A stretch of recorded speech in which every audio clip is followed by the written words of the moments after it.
যারা নেককার স্ত্রী তাদের চারটা চিহ্ন থাকে, চারটা গুণ থাকে। নবীজি বলছে এই চারটা গুণ যদি কোনো স্ত্রীর মধ্যে থাকে তাহলে বুঝে নিয়ে ওই স্ত্রী নেককার এবং ওই স্ত্রী জান্নাতি স্ত্রী। যেরকম সুবহানাল্লাহ।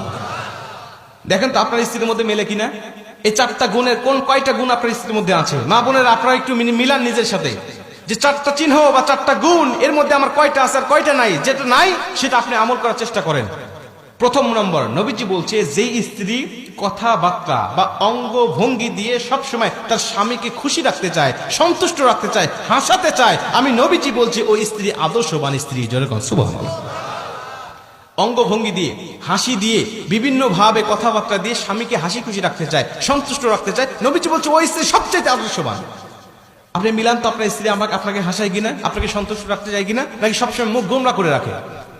যদি হাসাতে চায় বা আপনাকে সন্তুষ্ট রাখতে চায় বুঝে নিয়ে নবীজির ভাষা অনুযায়ী ওই স্ত্রী আদর্শবান। 2 নম্বরে নবীজি বলছে তুমি যখন বাহির থেকে আসবে তখন তোমার স্ত্রী সংসারের কাজগুলোকে সামান্য সময়ের জন্য স্থগিত করে তোমাকে সময় দেয় কিনা। আদর্শবান স্ত্রী সাময়িক সময়ের জন্য সংসারের কাজগুলোকে স্থগিত রেখে বা একটু স্টপ রেখে তখন স্বামীকে সঙ্গ দিবে। বাইরে থেকে আসছে জুতাটা খুলে দিবে, জামাটা খুলে আলনার উপর রেখে দিবে, এরপরে কি লাগবে গামছা মুখ ধুয়ে আসছে ওয়াশরুম থেকে টাওয়ালটা আগায়া দিবে, তার কি দরকার এদিকে সে মনোনিবেশ করবে। নবীজি বলছে যখন আদর্শবান স্ত্রী এটা করবে আল্লাহ পাক তখন ওই স্বামীর মধ্যে স্ত্রীর জন্য মোহাব্বত ঢেলে দিবে। জোরে কোন সুবহানাল্লাহ।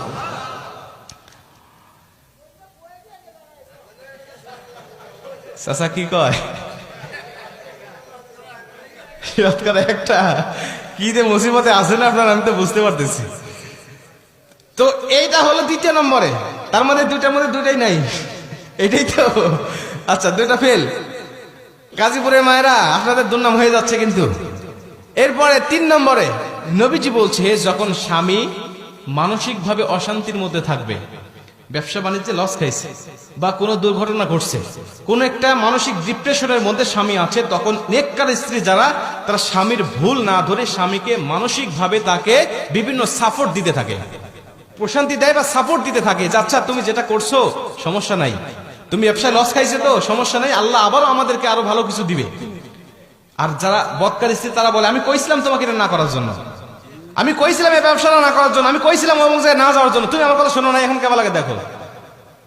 এটা হলো বদকার স্ত্রীর কথা। নেককার স্ত্রীর কথা আচ্ছা তুমি যেটা করেছো এটা তো আল্লাহর তরফ থেকে হয়েছে, আল্লাহ তো বলেছেন ওয়ালা সাউফা ইউতিকা রাব্বুকা ফাতারদা, অচিরেই তোমার রব এমন কিছু দিবে যা দেখে তুমি সন্তুষ্ট হয়ে যাবে, অতএব মন খারাপ করো না, আল্লাহ এর থেকে আমাদের জন্য ভালো কিছু রেখে দিয়েছে। যেরকম সুবহানাল্লাহ। বলেন এমন কথা যখন কোন স্ত্রীরা বলবে স্বামীকে, তখন ওই স্বামী কিন্তু যদিও কষ্টের মধ্যে থাকে কষ্ট মুহূর্তের মধ্যে দূর হয়ে যাবে, যে কেউ আমার পাশে নাই, আমার পাশে আমার মা নাই, বাবা নাই, আমার পরিবার পরিজন কেউ নাই, কিন্তু আমার অর্ধাঙ্গিনী আমার স্ত্রী আছে। আর একজন স্ত্রী যদি তার মানসিকভাবে শারীরিকভাবে যদি সাপোর্ট দেয়, এর থেকে বড় সাপোর্ট একটা পুরুষের জন্য আর কিছু হতে পারে না। কথা বলে ঠিক কিনা? মা বোনদেরকে বলতে চাই একটু মনোযোগ দেন আমার আলোচনার প্রতি।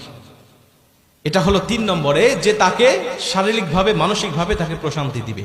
4 নম্বরে নেককার স্ত্রী গুণ হলো নবীজি বলছে তার স্বামী যখন কোনো বৈধ কাজের আদেশ দিবে তখন স্ত্রী সর্বাত্মক চেষ্টা করবে ওই বৈধ কাজটা পালন করার জন্য।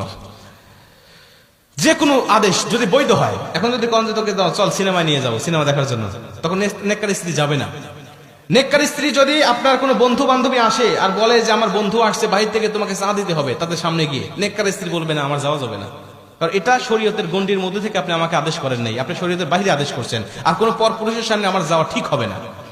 ঠিক হবে?